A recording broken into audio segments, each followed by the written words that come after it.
നമുക്ക് എല്ലാവർക്കും ചെയ്യാൻ പറ്റുന്ന ഒരു കാര്യമാണ് ഈ സിഗ്സാഗിന്റെ ഇതേമാതിരിയുള്ള റോപ്പിന്റെ അഡ്ജസ്റ്റർ. അപ്പോൾ നമുക്ക് എല്ലാവർക്കും ചെയ്യാൻ പറ്റുന്ന സാധനം കൊണ്ട് തന്നെ ഇതിന് എന്തൊക്കെ വേണം, ഇതെങ്ങനെയാണ് കെട്ടേണ്ടത് എന്നതിനെ പറ്റിയുള്ള ഒരു ചെറിയൊരു വീഡിയോ ആണ് ഇന്ന് കാണാൻ പോകുന്നത്. അപ്പോൾ ഇതിന് എന്തൊക്കെയാണ് വേണ്ട സാധനങ്ങൾ എന്നുള്ളത് ഒന്ന് കണ്ടു നോക്കിയേക്കാം. അതിന് വേണ്ടത് നമുക്ക് ഇങ്ങനത്തെ ചെറിയ കപ്പിയാണ് ഒന്ന് വേണ്ടത്. അതേമാതിരി നമുക്കൊരു ക്രാബിൻ ഹുക്ക്, അതേമാതിരി ഒരു 85 സെന്റിമീറ്ററിന്റെ നമ്മുടെ ഈ റോപ്പ് വേണം. അതായത് ഇങ്ങനത്തെ റോപ്പ് തന്നെ വേണം, ടിസ്റ്റർ റോപ്പ് പറ്റില്ല, ഈ തരം റോപ്പ് തന്നെ വേണം. പിന്നെ ഉള്ളത് നമുക്ക് ഇതേമാതിരിയുള്ള ഒരു മറ്റേ 12 mm റോപ്പാണ് വേണ്ടത്. ഇനി ഇതെങ്ങനെ കിട്ടുകയെന്നുള്ളത് കൂടി കാണിച്ചു തരാം. അപ്പം ഇതേമാതിരി നമുക്കൊരു മറ്റേ ഇത് വേണം, ഒരു ഫൈബറിൻ്റെ കട്ട വേണം. അതിൽ നമ്മൾ ഇതേമാതിരി 12 mm ഹോൾ ഇട്ടിട്ട് ഇത് നമ്മൾ നേരെ ഇട്ടേക്കണം.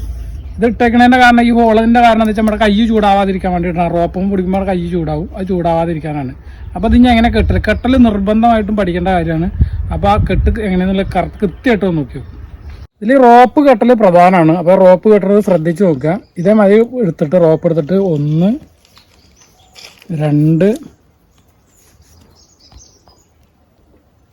3 ഇതേമാതിരി 3 റൗണ്ട് ചുറ്റുക. 3 റൗണ്ട് ചുറ്റിയതിന് ശേഷം നമ്മുടെ ഈ റോപ്പ് എടുത്തിട്ട് അതേമാതിരി ഉണ്ടാവും. റോപ്പ് എടുത്തിട്ട്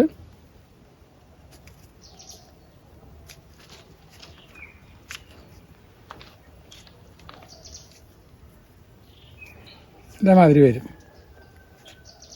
ഇനി അവിടെ പുള്ളി ഉണ്ടല്ലോ, പുള്ളി നമ്മൾ ഇട്ടിട്ട്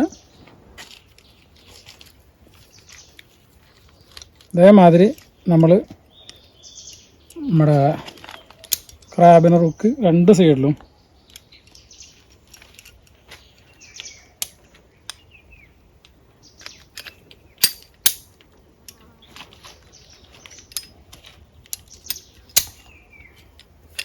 ഇതേമാതിരി ഉണ്ടാവും. ഇത് 2 സൈഡിൽ ഇതേമാതിരി ഇടുക. നമ്മുടെ കപ്പി ഇതിലിടുക, കെട്ട് അതേമാതിരി വരും. കണ്ടോ, ശ്രദ്ധിച്ച് നോക്കണം. കെട്ടാണ് ഇതിൻ്റെ പ്രധാനം. ആ കെട്ടിലാണ് ഇതിൻ്റെ എല്ലാം ഇരിക്കുന്നത്. ഓക്കെ, ഇനി നമുക്കിത് എങ്ങനെ ഉപയോഗിക്കാൻ പറ്റുമെന്ന് നോക്കിയേക്കാം.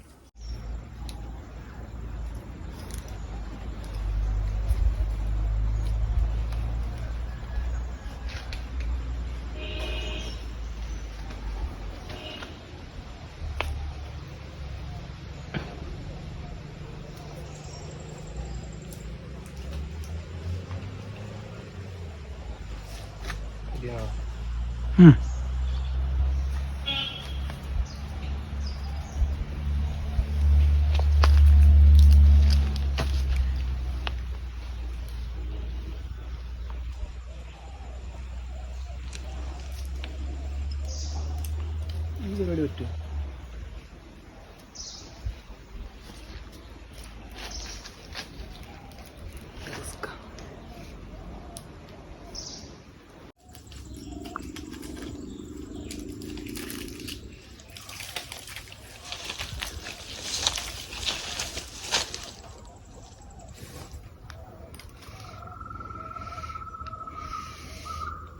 ഗ്ലൗസും കൂടി ഉണ്ടെങ്കിൽ സുഖമായിട്ട് ഇറങ്ങി പോരാ അല്ലേ?